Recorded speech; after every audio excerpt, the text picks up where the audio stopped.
Lorsque l'on décide de poser une intention dans notre vie, que ce soit pour atteindre un objectif ou encore pour attirer quelque chose dans notre réalité, est-ce qu'il vaut mieux être quelqu'un de contrôlant, c'est-à-dire quelqu'un de très organisé, quelqu'un de très pragmatique dans ses actions, ou encore vaut-il mieux être quelqu'un qui va rapidement lâcher prise, qui va laisser simplement les choses se faire pour pouvoir les attirer naturellement dans sa vie sans avoir à contrôler quoi que ce soit? Pour tenter d'apporter une réponse complète à cette question, il faudrait que l'on parle de physique quantique, de développement personnel, de neurosciences et peut-être même de spiritualité. Et c'est donc ce que je vais tenter de vous expliquer dans cette vidéo, à savoir comment poser une intention puissante dans sa réalité pour qu'elle puisse se matérialiser dans le temps.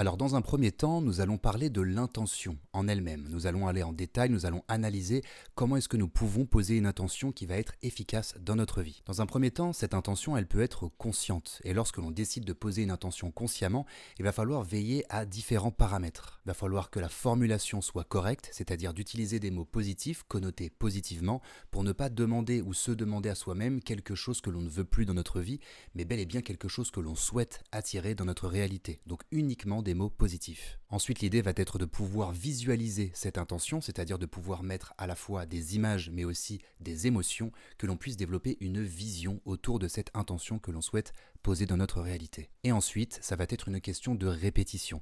Il va falloir progressivement que cette vision, donc que cette intention qui s'est transformée en vision, devienne inconsciente, c'est-à-dire que l'on n'ait même plus besoin d'y penser pour qu'elle puisse tourner en boucle dans notre esprit. Et donc pour cela, il va falloir gagner en régularité, c'est-à-dire qu'il va falloir que cette intention qui s'est transformée en vision soit simplement alimentée dans notre quotidien par des petites suggestions, des autosuggestions, ou encore peut-être par des petites actions que nous allons pouvoir mettre en place dans notre routine. Alors tout ça, ça va être l'aspect intention au niveau du conscient, mais bien évidemment, comme je vous l'ai déjà expliqué dans différentes vidéos, nous fonctionnons à plus de 90% inconsciemment.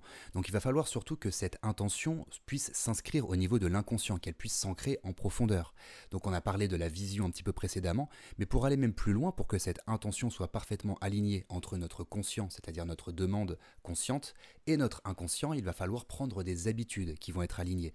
Par exemple, si je décide de poser une intention sur un aspect de ma vie, mais que mes habitudes sont complètement désalignées de cette intention, alors ça va être très peu probable que je puisse l'ancrer au niveau de l'inconscient et qu'elle puisse se matérialiser naturellement dans ma réalité. L'idée va donc être de pouvoir développer de nouvelles habitudes, de nouvelles routines qui sont parfaitement alignées avec notre intention. Ensuite, lorsque l'on cherche à attirer quelque chose dans notre vie, on entend donc très souvent qu'il faut poser des intentions qui sont très claires et qui sont très bien formulées. Alors ça, je trouve que c'est une excellente chose, mais ça ne répond pas à la question de comment est-ce que je dois me comporter une fois que mon intention est posée. Et selon moi, à ce moment-là, il y a donc deux options. Nous pouvons soit être quelqu'un de contrôlant, soit être quelqu'un qui va lâcher prise. Dans le premier cas, nous pouvons tenter d'être contrôlant, c'est-à-dire de tenter de contrôler tous les événements qui vont nous permettre d'attirer cette chose dans notre réalité en fonction de l'intention que nous avons posée précédemment. Seulement, lorsque l'on est contrôlant, il peut y avoir différents inconvénients. Nous pouvons par exemple paniquer face à l'imprévu, puisque bien évidemment une personne contrôlante a l'habitude de tout contrôler autour d'elle, et donc lorsqu'il se passe quelque chose d'imprévu, la plupart du temps elle ne sait pas comment réagir. Ensuite, nous pouvons manquer d'ouverture d'esprit, ce qui va malheureusement fermer une forme de potentiel d'évolution. Et ensuite, bien évidemment, cela peut jouer sur notre image sociale, puisque si nous sommes quelqu'un de très contrôlant, la plupart des personnes vont nous voir comme quelqu'un de rigide, voire même quelqu'un de stressé, puisque la plupart des personnes qui veulent tout contrôler se mettent une pression maximale par rapport aux événements qu'elles expérimentent. Mais le fait d'être contrôlant peut également avoir certains avantages, évidemment. Dans un premier temps, il peut y avoir le fait d'être quelqu'un de minutieux, c'est-à-dire d'être quelqu'un qui va dans le détail et qui a envie en tout cas de se donner tous les moyens pour pouvoir réussir à établir tous les détails, à bien mettre tout en ordre pour que les choses puissent fonctionner. En même temps, lorsque l'on est contrôlant, cela peut rassurer une certaine partie de nous-mêmes. Et la plupart des personnes qui sont contrôlantes sont également des personnes qui sont disciplinées, c'est-à-dire qui vont passer à l'action même lorsqu'ils n'ont pas envie de faire les choses. Donc ça va être pour la partie du contrôlant.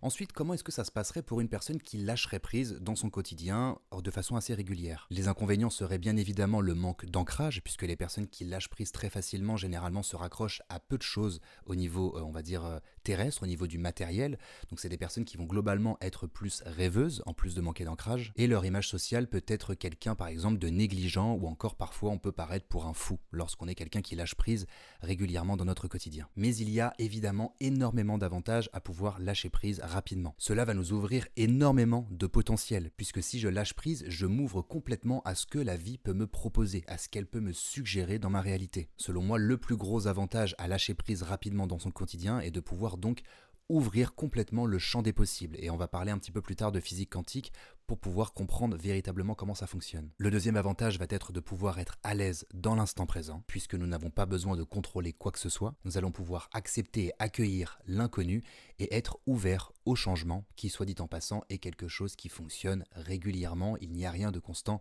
si ce n'est le changement. Et le dernier avantage serait d'être globalement plus ouvert d'esprit face aux différents avis de chacun, simplement être plus ouvert face à ce que les autres peuvent penser, même si nous ne sommes pas fondamentalement d'accord avec eux. Et si nous prenons ces deux extrêmes, celui d'être contrôlant et celui de lâcher prise, je pense que très globalement, peu importe quel type de profil nous pouvons avoir, si nous souhaitons attirer quelque chose dans notre vie relativement simplement à travers une intention qui est posée, nous devons avoir deux choses. La première, ça va être d'apprendre à aimer l'inconnu, puisque si nous posons une intention, ça veut dire que nous désirons un changement, nous désirons attirer quelque chose de notre réalité qui, pour l'instant, nous semble impossible à attirer. En tout cas, pour l'instant, nous n'avons pas visiblement les moyens de pouvoir l'attirer.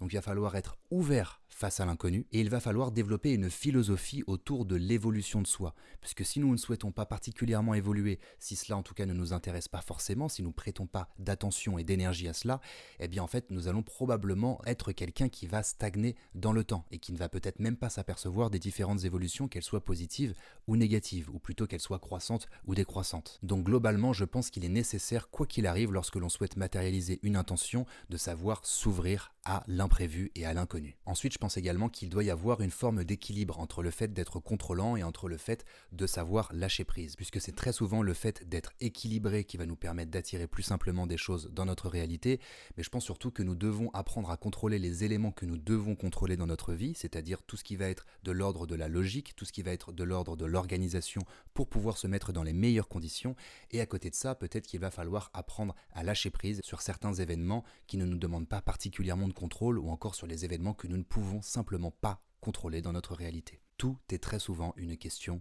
d'équilibre.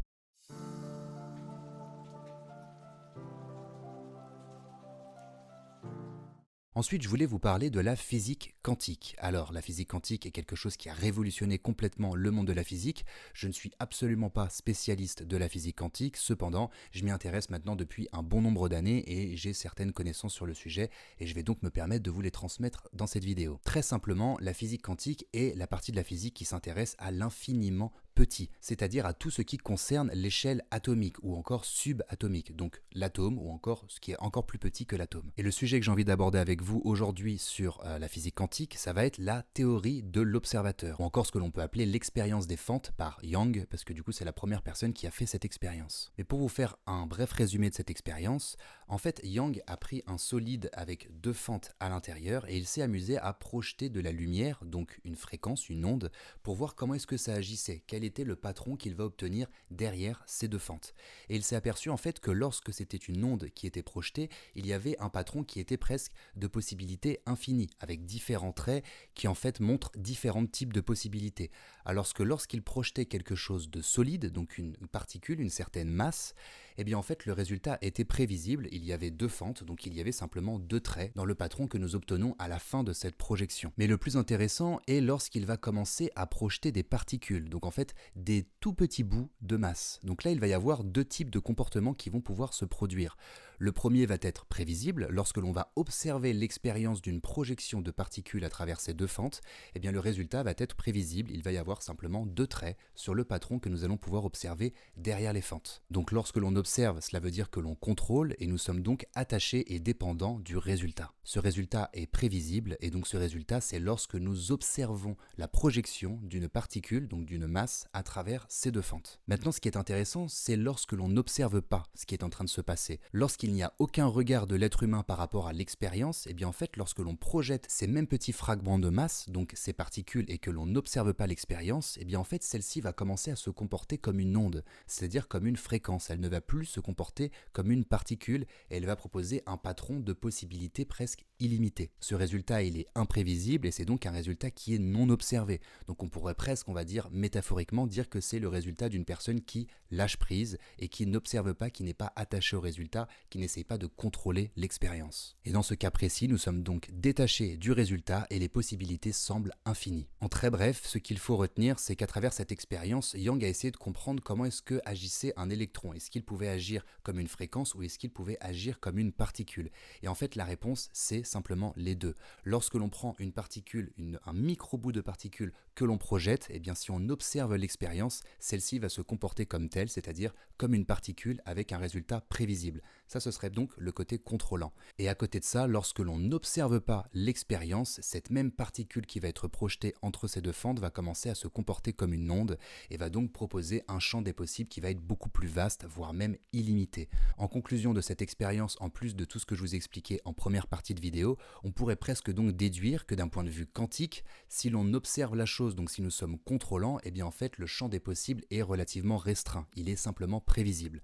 Alors que si nous sommes détachés du résultat, si nous apprenons à lâcher prise et à ne pas observer les choses, à les laisser simplement fonctionner naturellement, eh bien là nous nous ouvrons à un champ des possibles beaucoup plus vaste. Mais encore une fois, si cela vous intéresse que j'aille plus loin dans mes explications concernant cette expérience, je vous invite simplement à me le dire en commentaire et je pourrais, soit dit en passant, vous parler de différentes expériences qui m'ont marqué au niveau de la physique quantique. Un autre phénomène très intéressant de la physique quantique va être le pouvoir de l'intention. Justement, c'est le sujet de cette vidéo. Ce pouvoir nous invite à comprendre qu'en réalité notre pensée est créatrice. Nos pensées sont comme finalement des messages que nous envoyons, alors que ce soit à l'univers ou à n'importe quel type de concept que nous pouvons avoir, avec lequel nous sommes alignés dans notre développement spirituel, mais finalement notre pensée va être créatrice. Ça on a pu le comprendre d'un point de vue scientifique, la pensée peut devenir une émotion qui va devenir un comportement, qui va devenir un trait de caractère, qui va devenir un trait de personnalité et donc une partie de notre identité.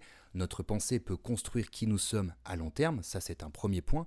Mais ensuite il y a un deuxième point, c'est qu'à chaque fois que nous pensons quelque chose, nous émettons une fréquence à travers notre cerveau, puisque les neurosciences nous ont aujourd'hui expliqué que notre cerveau est un émetteur et un récepteur de fréquences. Lorsque nous pensons, nous émettons une fréquence et nous allons en retour recevoir une espèce de forme de réponse finalement matérialisée de l'univers de cette même pensée que nous avons précédemment émise. Et pour mieux comprendre cela au niveau de la physique quantique, nous pouvons nous intéresser à l'impact de la pensée sur la matière. Et pour cela, il y a une excellente expérience qui a été faite, c'est celle de Masaru-Emoto, notamment sur la cristallisation d'eau. En fait, il a compris qu'à chaque fois qu'il posait une intention spécifique sur de l'eau qui était en train de cristalliser, eh bien la forme était complètement différente. Par exemple, lorsqu'il essayait de ressentir de la colère ou encore d'émettre un message de colère, de poser une intention colérique, eh bien il se rendrait compte que la forme était presque diabolique. Mais lorsqu'il posait une intention d'amour, lorsqu'il émettait un message d'amour, eh bien la forme devenait spectaculaire, elle était presque angélique. Donc cette expérience a pu nous prouver qu'il y avait des formes différentes en fonction du message ou en fonction de l'intention qui était posée. C'est-à-dire la façon dont l'énergie va se matérialiser dans le monde de la matière va être différente en fonction de l'intention qui est proposée. En fait, ce qu'il faut comprendre, c'est que nous vivons dans un monde qui dans un premier temps est fait d'énergie. Et c'est qu'ensuite que cette énergie va se matérialiser et va donc nous proposer ce monde de la matière que nous allons pouvoir observer avec nos 5 sens. Une intention est une certaine forme de directive de matérialisation, comme une demande, comme un message que l'on envoie à l'univers pour pouvoir matérialiser quelque chose que nous allons ensuite pouvoir observer. Et chaque intention vibre à une certaine fréquence. C'est pour ça qu'il faut être extrêmement vigilant quant au message que l'on essaye d'émettre lorsque l'on pose une intention. Et c'est également pour ça qu'il faut être vigilant quant à l'importance de l'intention que l'on porte. Et nous pouvons donc nous poser la question de quel niveau vient mon intention ? Est-ce qu'elle vient de l'ego, c'est-à-dire est-ce qu'elle vient simplement de mon envie de prouver certaines choses à certaines personnes? Est-ce qu'elle vient de mon envie de vouloir me sentir supérieur, etc., etc. Ou est-ce qu'elle vient simplement du cœur, c'est-à-dire est-ce qu'elle vient d'une aspiration, est-ce qu'elle vient d'une espèce de mission de vie, ou alors est-ce qu'elle vient simplement de quelque chose qui nous touche en profondeur? Et on comprendra assez facilement qu'en fonction du niveau auquel vient mon intention, je ne vais pas obtenir les mêmes résultats et je ne vais pas émettre la même fréquence vibratoire.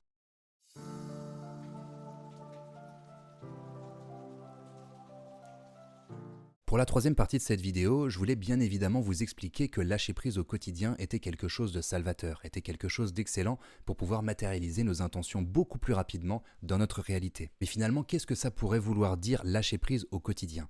Dans un premier temps, c'est le fait de savoir être dans l'instant présent le plus souvent possible, donc être détaché du mental. J'ai fait toute une vidéo spécifique que je vous ai proposée récemment sur ma chaîne YouTube et vous allez donc pouvoir la retrouver juste ici pour la visionner. Ensuite, lâcher prise dans son quotidien, ça peut également vouloir dire poser des intentions lorsque je souhaite attirer quelque chose dans ma réalité. Et donc avoir une intention précise, bien formulée, qui va pouvoir se transformer en vision inconsciente avec le temps et avec la répétition. Bien évidemment, il va falloir que mon inconscient soit parfaitement OK avec cette intention que je décide de poser. Et pour ça, il va bien évidemment falloir avoir des habitudes qui sont alignées avec nos intentions. Il va également falloir passer en mode automatique, c'est-à-dire en mode inconscient, ce mode-là dans lequel je n'ai pas forcément de pensée, mais dans lequel mon corps sait exactement ce qu'il a à faire. On pourrait presque parler de mode alpha. C'est ce mode finalement où nos fréquences cérébrales sont, on va dire, au niveau alpha. Si ça vous intéresse, je pourrais également vous parler des fréquences cérébrales dans une autre vidéo YouTube. Et si jamais nous avons besoin de régler quelque chose au niveau de notre inconscient, par exemple si nous avons un désir, si nous avons une intention consciente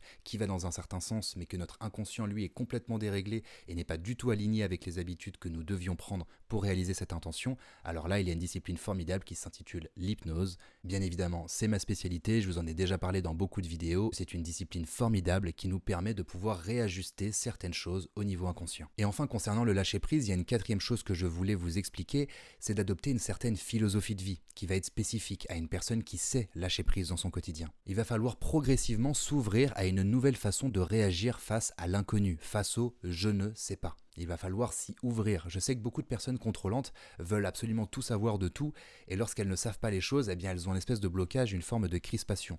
En fait, c'est parfaitement normal de ne pas avoir les réponses à toutes nos questions puisque nous ne pouvons pas être experts dans tous les domaines et je pense que justement savoir lâcher prise, c'est savoir se dire à soi-même comme aux autres « je ne sais pas » et être complètement OK avec ça puisque lorsque nous ne savons pas les choses et lorsque nous assumons de ne pas savoir, eh bien nous nous ouvrons à la possibilité d'apprendre, tout simplement. Selon moi, le fait d'être ouvert à l'inconnu va également nous permettre de développer, voire même de décupler notre confiance en nous-mêmes. Nous allons apprendre à faire confiance à notre inconscient et non pas avoir simplement confiance en notre conscient et en tout ce que nous pouvons savoir dans notre vie. En apprenant à avoir cette confiance inconsciente, nous allons surtout apprendre à pouvoir nous adapter à toutes les situations de vie beaucoup plus rapidement. Au lieu de se dire que je dois absolument contrôler toutes les situations, je vais pouvoir me dire peu importe ce qui va se passer, j'ai confiance en ma capacité de m'adapter à mon instant présent. Et cela va également nous permettre d'accepter qui l'on est en profondeur et d'arrêter de vouloir absolument tout contrôler pour répondre à toutes les demandes extérieures et à toutes les pressions que peut nous imposer ce même extérieur. Nous allons pouvoir nous aligner avec nous-mêmes,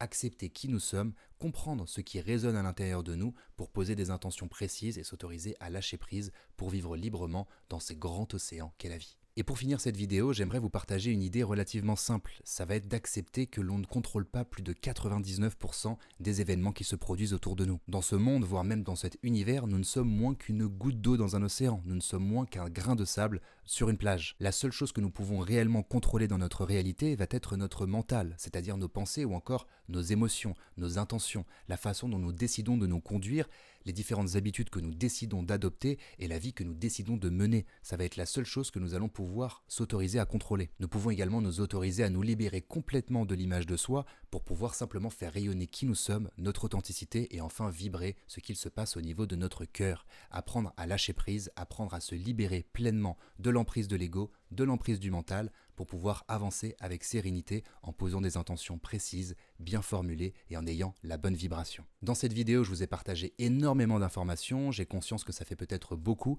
et c'est pour ça que je vous ai préparé une fiche à télécharger en PDF. Vous allez pouvoir retrouver le lien en description et en commentaire épinglé. Cette fiche est parfaitement gratuite et elle va donc vous permettre de mieux pouvoir suivre cette vidéo et avoir un véritable récapitulatif de tous les éléments que je vous ai partagés dans cette vidéo. En tout cas, j'espère sincèrement qu'elle vous a plu. Si c'est le cas, je vous invite à me faire tous vos retours dans l'espace commentaire.